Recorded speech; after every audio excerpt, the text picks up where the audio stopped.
Okay, so what is Socratic questioning or the Socratic method? So it comes from Socrates, the ancient Greek philosopher, and it's an approach to asking questions. And a lot of us find it really useful when you're in some sort of, maybe it's in a sales conversation or some sort of discovery conversation, a strategy call. Sometimes it can be useful in team meetings to try and find root cause for problems and trying to understand things deeply and kind of critically thinking about a problem. And I find it really useful in sales and marketing in that context because when you're asking these questions, what it does is it gets the person that you're talking to describe the problem that you think that they have in their language.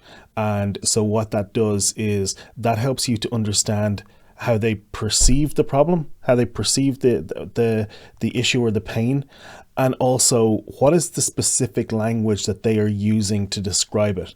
And that's really crucial because when you understand the language that they're using to describe the problem as they perceive it, you can then repeat that back to them in your sales page, in your emails, in the blog posts, in your podcast, or wherever it is that you're talking to them. And so what you can do is you can then literally speak their language and they feel like you have a connection to them because they understand it. Now, one of the issues with doing Socratic questioning is there are some downsides to it. It can be difficult to do it, and it can be frustrating for the other person because it feels like you're interrogating them sometimes, and you've got to be careful about that. And it can also be very time intensive. So I tend not to use it anytime where I'm doing a call that's going to be less than an hour. And because it can take, because you're asking probing questions, you're asking a lot of follow-on questions. Now, on the other hand, it can be really appropriate if you're doing like a strategy call with a client, or if you're doing like a podcast interview or something like that, where the goal is actually to get that information and it's what you're doing is you're actually having that discussion. In those contexts, it can be really appropriate and work really well.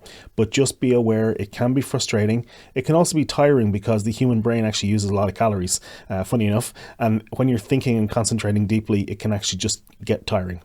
So the way to do it is what you do is you ask kind of open-ended questions. You're never asking yes/no questions. It's always something open-ended. You're asking about the origins or the evidence for things. So the origins, like what led you to have this belief? What effect would that have? What's the evidence that's behind that logic? Or you can ask some things about, viewpoints. One that's really interesting is, what would somebody who had an opposing viewpoint say about this issue, or how would they respond to this question? And so it's kind of a really great way to kind of dig into things.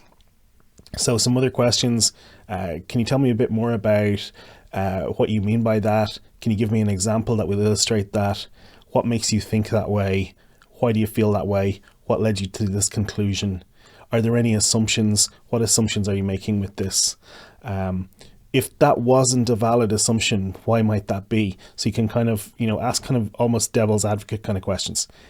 Again, you've just got to be careful about how you use it because it can be super frustrating, but it can also be a really great way to dig deeper into things, to get insights and kind of understand a problem thoroughly. It's super useful in a coaching context, in a strategy road mapping type context, and for understanding your clients. It's also really good in negotiation because what it can do is it can help you to understand the other person, the other party's point of view, and that will almost certainly lead you to a more beneficial outcome. And if you're interested in that, you can check out the conversation I had with Alistair McBride about the psychological edge of negotiation, where we talk about that a little bit more. So I use Socratic Method a lot in my podcast and in my coaching. So if you'd like to learn more about that, check the link below. Thanks for watching.